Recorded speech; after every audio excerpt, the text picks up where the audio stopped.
Ewing returns to one of best rivalries in college hoops.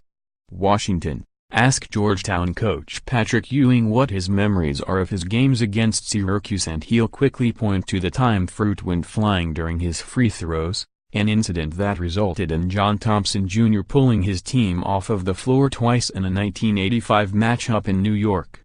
"I remember Orange hitting the backboard in Syracuse," Ewing said this week. "I was shooting a free throw and an Orange hit the backboard. I remember also playing out there, Michael Jackson scoring 30 or 31 points against them. Great memories in the Big East tournament against them. Myself and Pearl, Washington, getting in an altercation," he continued. Syracuse coach Jim Boeheim throwing a chair in the press conference after Michael Graham and I don't remember who got into an altercation. "It was a great rivalry. And it was something that we're going to continue. Boeheim is an outstanding coach. Both schools have great legacies and something want to continue." When Syracuse came to Washington on Saturday and beat the Hoyas in overtime, 86-79, Ewing was on the sidelines as the first-year coach for the Hoyas. It's a job he took earlier this year in hopes of bringing the Hoyas back to the same success he once brought them as a player. "Is it crazy," he was asked, "that Boeheim was still coaching, more than 3 decades after he faced off against Ewing as a player?" "I'm not going to say it's crazy," Ewing said. "If there's something you enjoy doing, no matter what age you are, why should you stop? He's enjoying doing what he's doing. He's someone that he was coaching when I was younger. I still consider myself young and he's going to be, now I'm coach and he's still coaching." On Saturday, there were no fights, chair throwing or even inappropriate fan conduct as Syracuse overpowered the Hoyas in a physical game. "It was a lot like it used to be," Boeheim said. "But there wasn't any blood on the floor. A lot has changed for both teams since Ewing's playing days." While Boeheim is still Syracuse's coach, the Orange left the Big East for the ACC in 2013. Georgetown fired John Thompson III in March after 2 consecutive losing seasons, parting ways with the son of the man who coached Ewing and led the Hoyas to a national title. And the Big East isn't the powerhouse that Ewing once helped build. "The league was a different league then, it was physical," Boeheim said. "Everybody was physical. If you weren't, you might as well take your ball and go home because you're not going to win."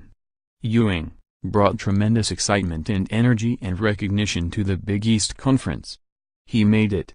On Saturday, after a slow start for both teams, who both shot 37% in the first half, the Hoyas shot 66.7% from the floor after halftime and held the lead for 27 minutes.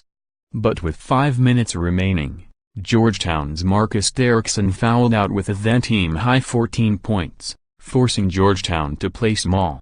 The Hoyas struggled against Syracuse's press and Syracuse narrowed the deficit to 5 with 3:49 remaining. Frank Howard got a steal and tied the game with a minute to play and the game went into overtime after a controversial no call on Jesse Govan's final rebound in regulation. Art Bittman, USA Today Sports. "It's a game that we should have won," Ewing said. "When you're up double figures, especially going down the stretch, you can't make the mistakes that we made." Syracuse's Use Battle had 29 points to hand Georgetown, which has played the weakest non-conference schedule in college basketball according to KenPom, its first loss of the season. It was also the first time that Syracuse beat Georgetown in 3 meetings.